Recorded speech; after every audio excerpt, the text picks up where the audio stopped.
নমস্কার বন্ধুরা, কেমন আছেন সবাই? ভিডিও টাইটেলটা দেখে আপনারা নিশ্চয়ই বুঝতে পেরেছেন কোথাকার ভিডিও। এখানে দেখুন কত ফুল গাছ।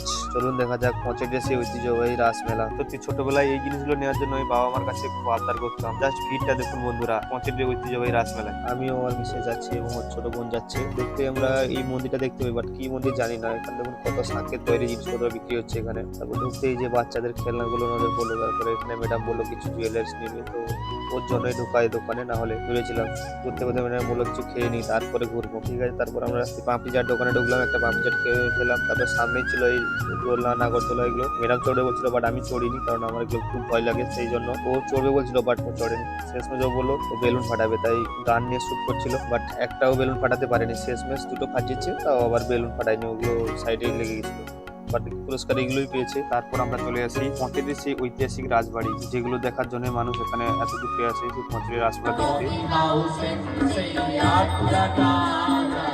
রাজবাড়ির ভিতরে কত সুন্দর সাংস্কৃতিক অনুষ্ঠান হচ্ছে দেখুন। পরেই আমরা চলে গেলাম একটা মন্দিরে। আমি কিন্তু ঢুকিনি, ম্যাডাম ঢুকেছিল মোবাইলটা নিয়ে, জাস্ট আমরা একটা ভিডিও করে নিয়ে আসো। এগুলোই হচ্ছে পঁচাত্তর সেই ঐতিহাসিক রাজাদের ছবি। এখানে সবারই স্মৃতিগুলো আছে, রাজাদের সেই স্মৃতিগুলো।